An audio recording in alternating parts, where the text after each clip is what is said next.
I'm Jeff, your instructional coach, and welcome to Teaching Techniques. In our last lesson, we shared with you the simplest interactive teaching method, which is the Q&A method, and we also talked about a few common problems with the Q&A method. Many teachers may wonder if there's a more effective, better, easier way to engage students than the question and answer method. In fact, there is a next. I want to tell you about one of my favorite teaching techniques that this technique will dramatically change the scene. Partner trainees to participate in the scene will dramatically make the entire teaching scene has a lot of activation and interactive behavior generated.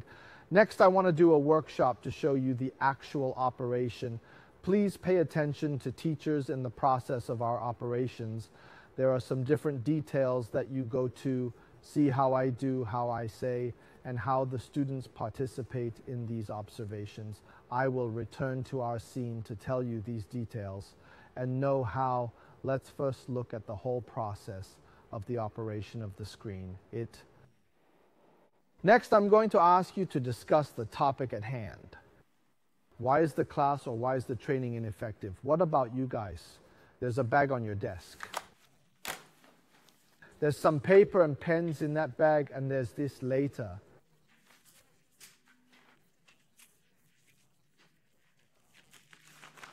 This paper.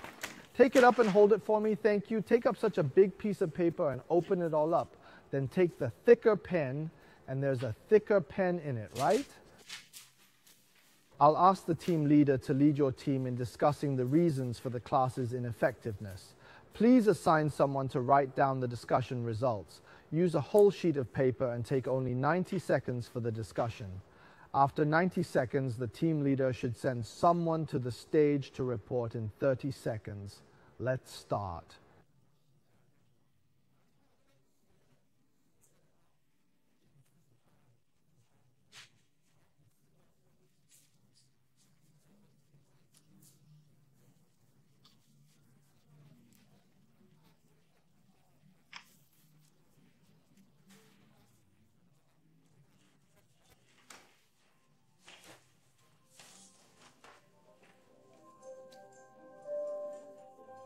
Write bigger words.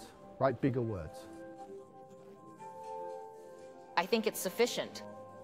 Is he the leader of the team?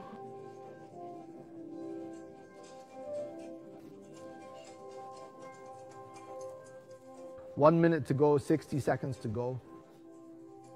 The last 60 seconds.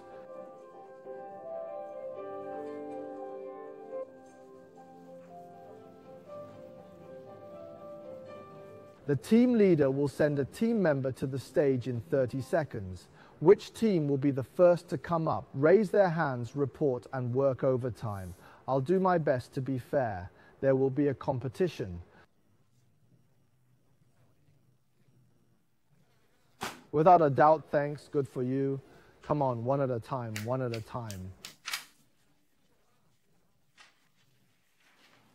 Let's prepare for the last 30 seconds. Give him applause. Not discussing the reason why learning is not effective is because you don't know the needs of the students. You talk about what you do, and he listens to what he does. Please raise your hand. Let's give him a round of applause. Everyone spoke very well. Everyone spoke very well. In fact, I help you to organize. In fact, I think in the past experience, if the effect of the lesson is not good, there are several possible reasons. So there is no preparation, you also know. So I think the most common is these very common problems that I think in the whole teaching will fail to cause the possible reasons. Before I go any further, has anyone noticed the teaching method I've just used? Please tell me. That's right. What you just saw is the small group discussion method. It's a teaching technique I really like, frequently use, and consider very important. Through the small group discussion method, the dynamic of the classroom can shift from a teacher-centric approach to one where students actively participate and discuss. Of course, to effectively implement the small group discussion method, in fact, there are a few important keys and tips, which I have organized into 4 keys. The first key is that the questions should be clear. Please pay special attention to this when you do the group discussion in the future, just like the picture you see now. The clear questions mean that all the questions must be on the top of the header video, because if your questions are not on the top of the header video, you will not be able to see the questions on the top of the header video. You will find that students in your speech, after the invitation to start the discussion, will be a lot of students began to raise his hand. He said, "Teacher, please ask what we want to discuss. You speak more clearly." Students will ask this question again. So the topic should be clear and clear topic. Another representative is that the topic should be focused into a good please teachers in the group discussion of the topic. Do not come up with a lot of questions at a time to come up with a single simple questions. Like we have just come up with the topic in the end. What are the most common problems encountered in teaching? So please remember that a single clear questions need to be above the head film. This is the first key. Just now the question, what kind of problems are most often encountered in teaching? So please remember that a single clear question needs to be on the header video. This is the first key. The second and more important key is to remember to ask everyone to write in the beginning of the group discussion. Large paper and thick pens, I often see that many teachers do not prepare a large sheet of paper or thick pens for the group discussion. So if you ask the students to write on A4 paper with a thick pen, you will actually lose the effect of the group discussion because the paper and pen are not just for writing, they have two important functions. First, it is to focus so that everyone's attention can be centered on the table. And second, when it comes to the presentation, the words on the large sheet of paper and thick pen are bigger so that they can be read more clearly. The second is that when it comes to the presentation of large sheets of paper and thick pens, the characters will be bigger so that they can be read more clearly. So please remember to ask your students to write on large sheets of paper and use thick pens for the purpose of group discussion, which is the second important key.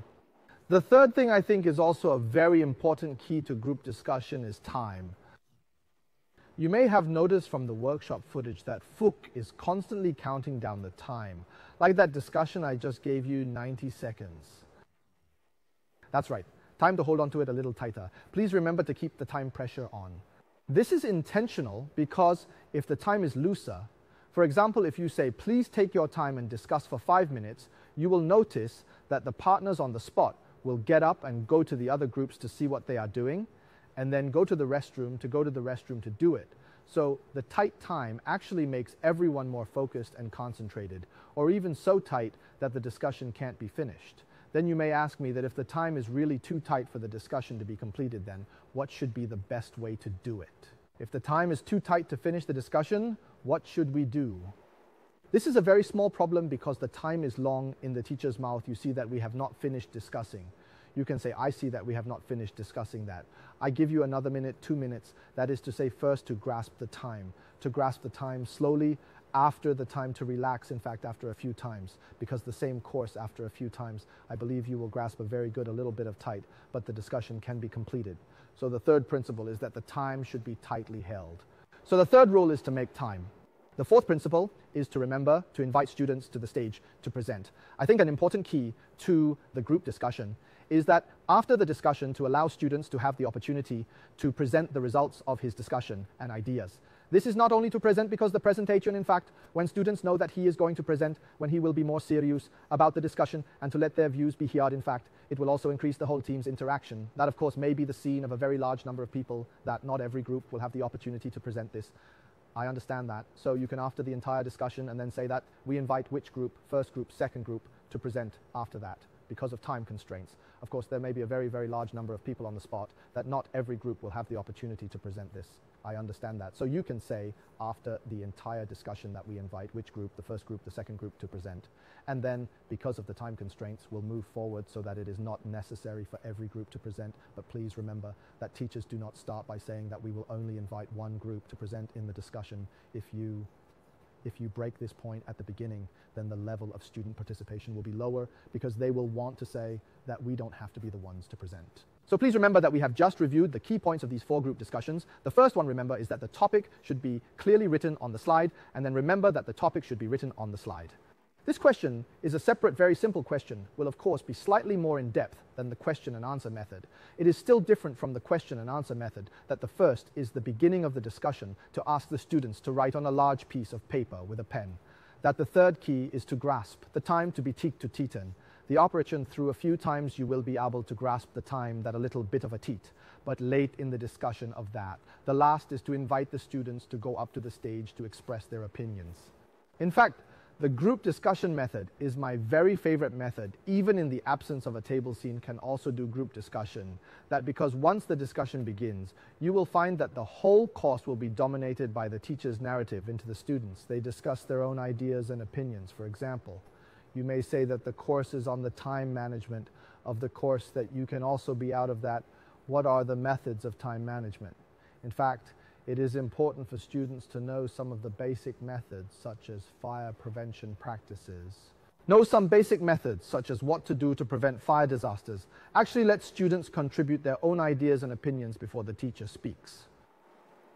If a student gets 100% of the questions right during the discussion, it means one thing. The teacher may have made the questions too simple. If all the students don't know how to do it, then maybe the teacher's questions are too difficult. So it's actually a test to have a group discussion. Teachers teaching difficulty is not appropriate a good method. That also, because in the process of discussion, students do not necessarily answer all the correctly, that he will instead listen more attentively. So please, teachers, to learn this method that is used in your course above. I believe that will greatly improve the atmosphere in the future, in the process of some of the atmosphere of the teaching, interaction and participation. That, of course, as we mentioned earlier, the question and answer method will have some problems, and the group discussion method will also have some very common problems. So what are the problems? We will explain them to you in the next class. I'm Jeff, your teaching coach. See you next time.